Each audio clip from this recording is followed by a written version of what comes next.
Okay, so I'm gonna give a quick background. We want to teach your hip flexor to be a hip flexor. Essentially, that is like the ligamentous muscle that we've talked about.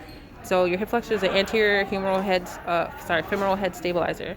And so if it's being a back stabilizer, it can't do what it's supposed to do, which is flex the hip and stabilize the femoral head. So when you're in this position, you can see, go back. Yep.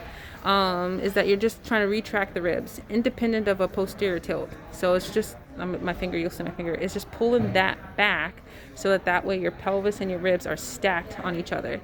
Then once you're in the position, you shouldn't have to move anything here. Then you can just go ahead and just extend the legs because that's already set.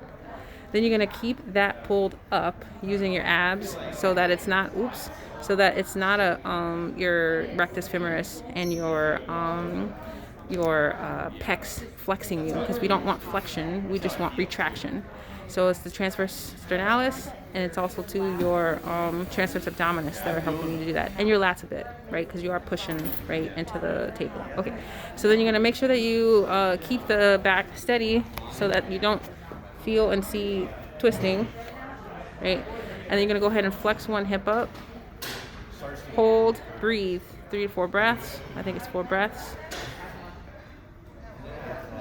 You should feel your glute on the leg that's back and pressure through your heel as you do that.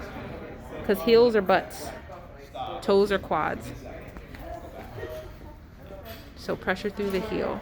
Yeah, that's beautiful. Good. And then you'll bring that leg back down, and then you'll do the same leg again. Don't alternate. Yep. So that you're teaching your hip flexor to just flex your hip, because that's the only thing that should be moving is the socket moving inside of the ball at this point.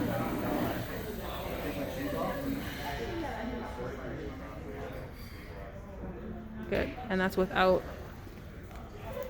back flexion. You're just hip extended and rib retraction at this point. And then back down. I gotta bring my foot in just to get the heel. Okay, that sounds good. And with that, you can shift your weight forward over your, yeah. Now bring your ribs back. Yeah.